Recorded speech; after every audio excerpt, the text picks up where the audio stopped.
Hindi nila inaasahan to, rin sa bando nagpakita nga po ng isang malakasang slam dunk dito nga po sa second quarter ng game. And finally, FIBA World Cup 2023 nagsimula na nga po unang laban ng Gilas Pilipinas kontra sa koponan ng Dominican Republic. First quarter ng game, pasok sa first five itong si Jordan Clarkson, Dwight Ramos, AJ Edo, Junmar Fajardo at Scottie Thompson. Nakipagsabayan ng ating first five dito sa matatangkad na player ng Dominican Republic. Hindi po ipinasok si Kai para pang backup nga dito sa second half ng game. Nakita nyo nahirapan ng ating Gilas Pilipinas sa first half ng game. Kinakabahan, ang dami po mga error, ang dami mga turnover, pero nakita natin ang ibabaw talaga ang mga NBA moves nitong ating kababayan at pambato na si Jordan Clarkson. Nakita nyo kung paano talaga hinandle lang maayos ng Gilas Pilipinas itong first half, no? At tumabla nga lang po sa score na 42-42 ang kanilang naging score.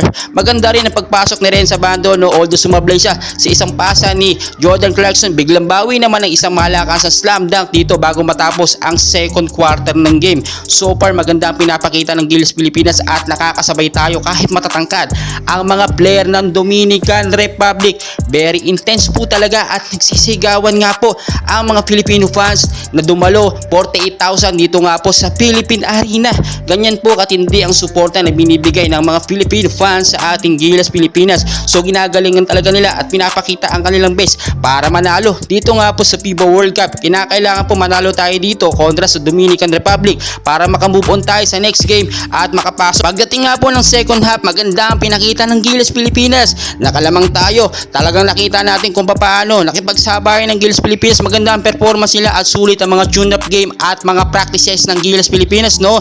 Walang nagawa na nga itong Dominican Republic, no? At natulala na lang sa mga pinapakitang galing ng ating Gilas Pilipinas. Maraming bumaba sa Gilas, no? Hindi daw mananalo dito sa Dominican Republic, pero nakita nyo naman kung paano talaga sinabayan at ginalingan ng Gilas Pilipinas. Maraming salamat sumusuporta sa ating Gilas Pilipinas. Super maganda at all goods. Hindi tayo napahiya dahil isa tayo sa main host ngayong FIBA World Cup 2023. And please huwag nyo kalimutan mag-like and subscribe for more updates. Maraming salamat.